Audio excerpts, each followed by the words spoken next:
Professor Jeffrey Sachs says that sustainable development is the central drama of our time. Though I may not describe it as the central drama in everybody's eyes, I definitely think it should be. In 2015, we entered the age of sustainable development. Following the success of the 8 Millennium Development Goals, which ran from 2000 to 2015, 17 Sustainable Development Goals were introduced 2 years ago by the UN. Sustainable Development Goals suggest a set of societal objectives, aka goals, to which the world should pursue. Though there are 17 of them, each Sustainable Development Goal aims to guide the course of our planet's economic, environmental, and social development. The Millennium Development Goals range from cutting extreme poverty in half to achieving universal education. They were seen as very ambitious but supported development goals. They pledged to make the right to development a reality for everyone. Though exact data and perfectly correct measurements can be somewhat hard to come by, the Millennium Development Goals were for the most part seen as pretty successful. The Sustainable Development Goals can be seen as a continuation of the success from the Millennium Development Goals as they reflect the same core values. Sustainable Development Goal 10 is to reduce inequality within and among countries. Though all Sustainable Development Goals were introduced to contribute to bettering our world, and the success of one will undoubtedly create a chain-link effect, I believe that reducing inequality encompasses all of the Sustainable Development Goals.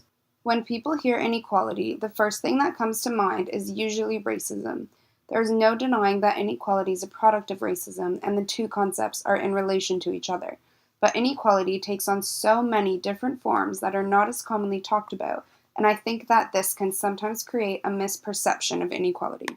Sustainable Development Goal 10 aims to tackle two very broad subjects: income inequality and social inequality. There is plenty of evidence that income inequality is associated with higher mortality rates, limited access to health care, and just the overall population's health and well-being. There is also much evidence that shows how inequality inhibits poverty reduction, growth, and social harmony, and even the quality of political and public relations.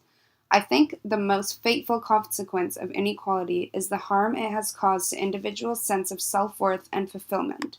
There is an undeniable inequality of opportunity in the world, and drawing back to that sense of self-worth and fulfillment, it's really important that every single person, no matter their race, income, how they identify themselves, or their location, can have the ability and freedom to access the same equal opportunities.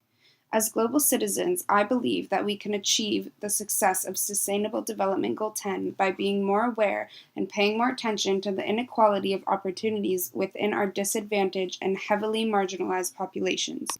All 17 Sustainable Development Goals are highly important, and the success of just one of these goals will inevitably induce the success of more goals. It's the perfect domino effect.